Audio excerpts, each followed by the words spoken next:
But injuries in professional wrestling can occur at any time. There's really no worse of a time to suffer an injury than when a wrestler is competing at Wrestlemania. Now, some wrestlers may only get their one shot at Mania, and if they suffer an injury, they'll just carry on as normal. But over the years, there have been horrendous injuries that have occurred during top Wrestlemania matches that were lucky not to result in a fate worse than time off by being on the WWE injury list. But which times were they?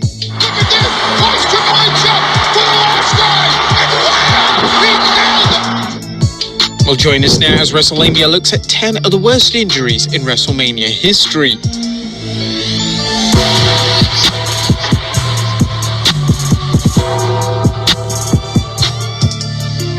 Be sure to subscribe and hit that notification bell for daily wrestling videos, and follow us on Facebook for exclusive lists. Doing all these crazy moves, I mean, I can't imagine doing that being injured the way she is, so I am really worried about her.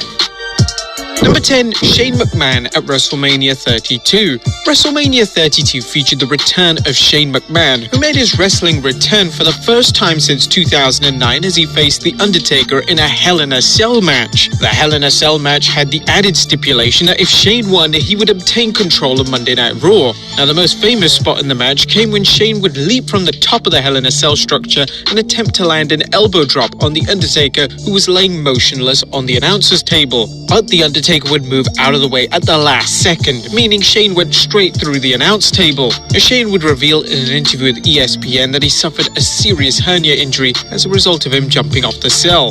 He stated, "I blew my belly button out, an umbilical hernia, because it hit so hard on impact. I didn't expect that force to be that hard." But oh my god, it was. We knew he had it all the way through the match, just based on the reaction. He was happy with it when it was over. Number 9, Jimmy Uso, Wrestlemania 36. The ladder match is one of the most dangerous match types that exists in pro wrestling, and unfortunately Jimmy Uso found this out the hard way at Wrestlemania 36. At the 36th annual event, the SmackDown Tag Team titles would be defended in a triple threat match with 3 teams nominating one wrestler to compete on behalf of the tag team. The match consisted of Jimmy Uso, John Morrison, and Kofi Kingston, and Jimmy would unfortunately be injured in the match after suffering a serious knee injury. Now, it's unclear at what part of the match Jimmy would suffer the injury, but it would be incredibly serious, as it was reported that Jimmy would be out for over 10 months.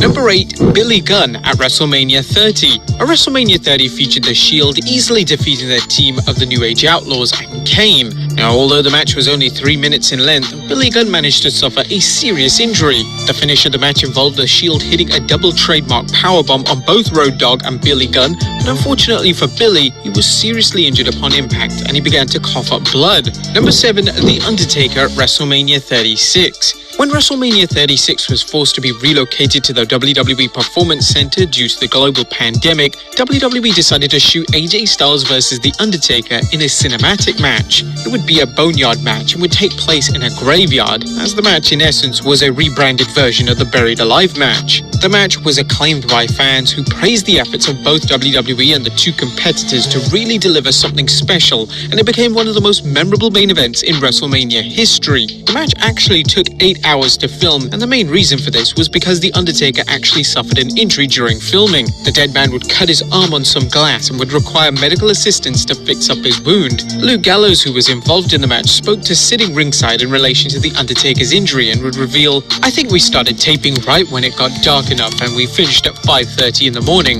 It was long, it was a bit tedious, but we got what we needed." Taker comes right out of the gate, swings at AJ, who is against the limo. AJ ducks and puts his fist and arms through the glass. He got not just a cut, but a massive cut where you can see all kinds of shit hanging out. He's old school, so he didn't want to stop. They cleaned it up and held a towel around it as long as we could. What a badass Taker is. Number 6, Ronda Rousey at Wrestlemania 35. Now, Wrestlemania 35 made history as it was the first time women main evented. Becky Lynch, Charlotte Flair, and Ronda Rousey would all compete in a triple threat match in a historic-making encounter. Although the match was historic, the match unfortunately left Ronda with a broken hand. But this didn't stop her from putting on the best performance possible. Discussing the injury in a YouTube video, Ronda stated, "I did break my pinky knuckle. Yeah, when I took the table and threw it, I felt like I had to do something with my hands. When I hit them against the table, I came in a little hot. It was WrestleMania. It was the perfect time to come in a little hot." Number 5. Triple H at WrestleMania 29. WrestleMania 29 would once again feature Triple H receiving a special entrance on the way to the ring. For his match against Brock Lesnar, they would incorporate super cold carbon dioxide, which would actually burn Triple H's body. The carbon dioxide would turn to ice when it hit Triple H's skin, which left the former champion with second-degree burns. Triple H would go on to wrestle and win the match without fans knowing that his entrance had actually malfunctioned and that he was in a great deal of pain. Number 4. Mustafa Ali at WrestleMania 35. Mustafa Ali's injury at WrestleMania 35 was without a doubt one of the worst-looking injuries to ever take place in a WWE ring. The injury took place at the Andre the Giant Memorial Battle Royal. As for Ali's elimination, he would be hoisted up for a suplex by Luke Harper on the edge of the ring, only for Braun Strowman to come along and hit a big boot on Harper, sending both wrestlers out of the match. Unfortunately, Ali landed with the corner of his eye bouncing off the corner of the announce table, and it looked absolutely brutal, and fans were deeply concerned in relation to the welfare of Ali.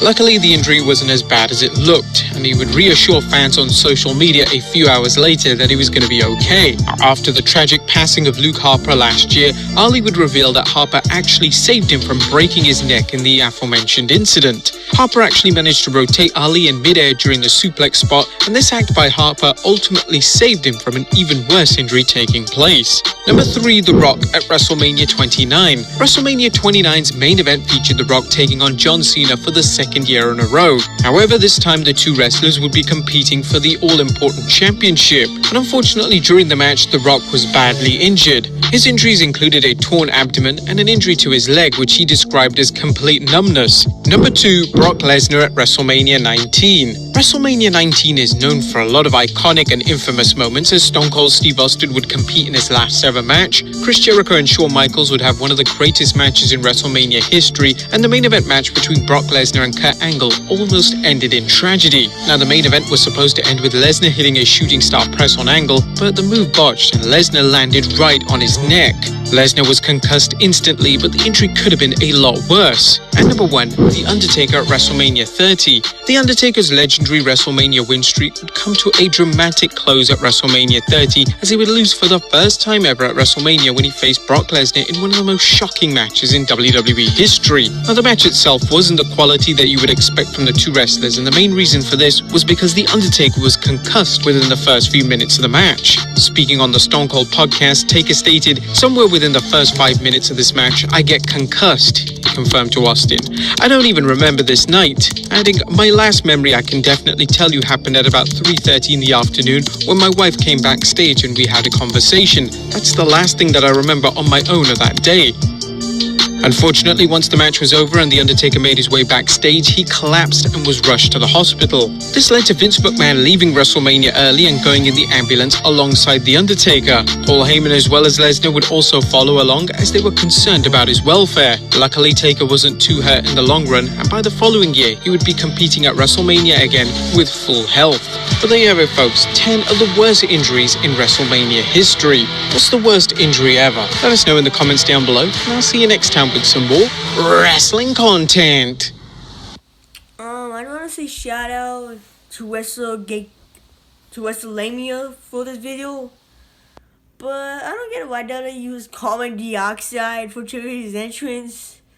His stomach was freaking born.